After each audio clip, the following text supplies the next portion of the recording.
नमस्कार दोस्तों, आज की कहानी है गुलाबी पत्र। अंजू आज सुबह से ही सारे कमरों की सफाई कर रही थी और अब नंबर था ससुर जी के कमरे की सफाई का। जैसे ही सफाई शुरू की कि अंजू की नज़र बाबूजी के पुराने बक्से पर पड़ी। इस बक्से को उसके ससुर जी हमेशा खोलकर कुछ पढ़ते थे। अंजू ने जैसे ही बक्से को हाथ लगाया कि एक गुलाबी कलर का पन्ना उसके हाथ में आ गया और तभी उसके ससुर और उसके पति अजय दोनों ही आ गए। और अंजू के हाथ में उस पन्ने को देखकर अजय और पापा जी को आज सासू माँ की याद आ गई थी। उनको गुजरे हुए काफ़ी समय हो गया था। अजय जब 13 साल के थे तभी उनका स्वर्गवास हो गया था। पापा जी, मुझे माफ़ कर दीजिए, मैं तो कमरे की सफाई कर रही थी कि तभी ये पेज मेरे हाथ में आ गया। यकीन मानिए, मैंने इसे खोल के नहीं पढ़ा। पापा जी प्लीज़ कुछ बोलिए, ऐसे चुपचाप आप लोगों का होना मुझे डरा रहा है। अंजू बोले जा रही थी, लेकिन ससुर जी श्याम प्रकाश जी को तो इन गुलाबी खतों ने उनकी सास गंगा देवी से जुड़ी सभी यादों के पिटारे खोल दिए थे और श्याम प्रकाश जी वहाँ से बिना कुछ बोले ही चले गए। फिर अंजू अजय से बोली, तुम तो कुछ बोलो, ऐसा क्या है इन गुलाबी खतों में? मैंने तो पापा जी की मदद करने के लिए ये सब किया। इतना भारी बक्सा अपना खुद ही उतारते, साफ करते और रखते हैं। अब उनकी उम्र कहाँ रही इतने भारी सामान उठाने की। कितनी बार बोला कि इसका सामान अलमारी में रख दूं, पर नहीं। उनको तो इस पुराने से बक्से से ही प्यार है। माँ जी की यादों से इतना प्यार है तो माँ जी से कितना प्यार करते रहे होंगे। पक्का माँ जी के पीछे लट्टू बने घूमते रहे होंगे।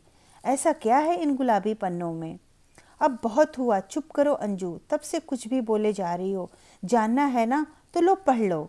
अजय ने वो गुलाबी खत अंजू के हाथ में रख दिए और बोला, सुनो अंजू, तुम्हें लगता है ना कि पापा जी माँ को बहुत प्यार करते थे, तो ऐसा बिल्कुल भी नहीं था। पापा जी शहर में नौकरी करते थे और उनकी वहाँ अलग ही दुनिया थी, किसी दूसरी औरत के साथ। मेरी माँ गांव में मेरे दादा दादी की सेवा करती और पापा के आने का इंतज़ार हर रोज़ करती। बाबूजी ने कभी भी माँ से प्यार किया ही नहीं था। वो तो उन्होंने अपने माता पिता के दबाव में आके माँ से शादी कर ली और ये बात सबसे छिपा रखी थी। माँ उसके बचपन में ही उनके माता पिता इस दुनिया को छोड़ के जा चुके थे, इसीलिए मामा मामी के साथ पली बढ़ी थी। तो उन्होंने विरोध करने के बजाय अपनी किस्मत मान के पापा का इंतज़ार करना शुरू कर दिया कि कभी तो पापा को उन पर तरस आएगा। हर रोज़ उनको एक पत्र लिखती, पर कभी भेजने की हिम्मत नहीं हुई। लिख के अपने इस पुराने बक्से में डाल देती, ये सोचकर कि कोई जवाब ना आए या फिर कहीं पढ़ के पापा और गुस्सा हो जाएंगे तो। लेकिन उनका इंतज़ार ही रह गया। उनकी लंबी उम्र के लिए करवा चौथ का व्रत भी करती। पापा शराब भी खूब पीते थे और शायद उसका नशा था या माँ पे भगवान का रहम कि शादी के 4 साल बाद मेरा जन्म हुआ। पापा को जब ये बात पता चली तो वो बहुत खुश हुए, क्योंकि उनकी दूसरी पत्नी को बच्चा नहीं हो सकता था। मेरे पैदा होने के बाद मुझसे मिलने के बहाने अब उनका गांव आना जाना शुरू तो हुआ, पर माँ के लिए कुछ नहीं बदला था।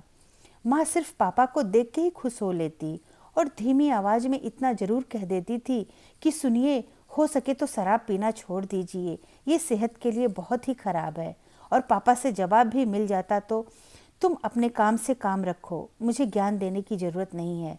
अचानक एक दिन शहर से फ़ोन आया कि पापा की तबीयत बहुत ख़राब है, उन्हें अस्पताल में भर्ती कराया गया है।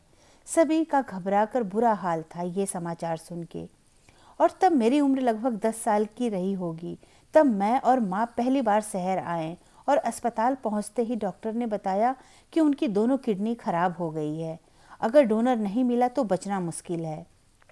मुझे अच्छे से याद है, करवा चौथ का व्रत था माँ का उस दिन, और पहली बार अपनी सौतन यानी पापा की दूसरी पत्नी से मिली, लेकिन बड़ी ही विनम्रता से।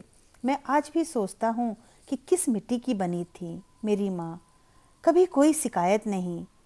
फिर उस औरत ने हमें अस्पताल के बिल और कमरा दिखा के पता नहीं कहाँ चली गई। उसके बाद तो कभी नहीं आई। माँ ने अपनी किडनी देने की बात कही तो डॉक्टर ने कहा इसके लिए हमें कुछ टेस्ट करने होंगे। टेस्ट हुए और माँ ने पापा को अपनी एक किडनी दे दी। पापा का ऑपरेशन सफल रहा। अस्पताल से छुट्टी मिलते ही हम लोग पापा को गांव लेके आ गए। इस बार पापा ने कोई विरोध नहीं किया, ना ही अपनी शहर वाली पत्नी के बारे में कुछ पूछा। इसके बाद ना वो आई और न ही पापा ने पता किया कभी। माँ पापा का पूरा अच्छे से ख्याल रखती। अब पापा का मन भी माँ के लिए बदलने लगा था। जो भी मिलने आता पापा से माँ की तारीफ ही करता और पापा सहमति में बस मुस्कुरा देते। पर इन सब में माँ ये भूल गई थी कि आराम और सेवा की ज़रूरत उनको भी है। ज़्यादा काम होने के कारण वो अपना ध्यान और परहेज ना कर पाई, जिसकी वजह से उनको इन्फेक्शन हो गया और हालत ख़राब हो गई और माँ हम सबको छोड़ के इस दुनिया से विदा लेकर चली गई। लेकिन जाते जाते मुझसे ये वादा भी ले लिया कि मैं हमेशा पापा का ख्याल रखूं और माँ के साथ हुए व्यवहार के लिए उन्हें दोषी ना समझूं। आखिरी समय में माँ ने पापा को अपने बक्से की चाबी दी, सिर्फ ये कहते हुए कि उसमें उनके लिए कुछ है। पता है अंजू, वो कौन सा दिन था? करवा चौथ का दिन था और उसी दिन उनका जन्मदिन भी था।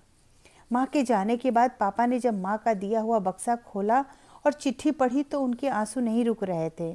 उन्हें लगा चिट्ठियों में कोई शिकायत होगी, पर नहीं, उसमें तो एक तरफा प्यार भरा संदेश था।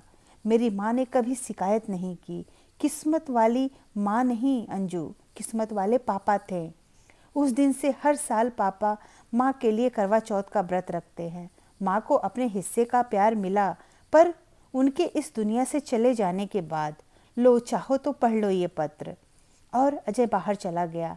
आज अंजू अंजू बिल्कुल शांत थी। सामने सासू माँ की फ़ोटो को देख के बस यही सोचे जा रही थी कि आज तक जिनकी किस्मत से वो जलती थी, हर रोज़ अजय को पापा के जैसे बनने की दुआ मांगती थी, पर आज से ऐसा कुछ भी नहीं मांगेगी भगवान से। और अपने आंचल से सासू माँ के फ़ोटो को साफ़ किया और गुलाबी पत्र को बिना खोले उसी बक्से में रखकर बाहर निकल गई। धन्यवाद दोस्तों, मेरी कहानी अच्छी लगी तो सब्सक्राइब ज़रूर करिएगा।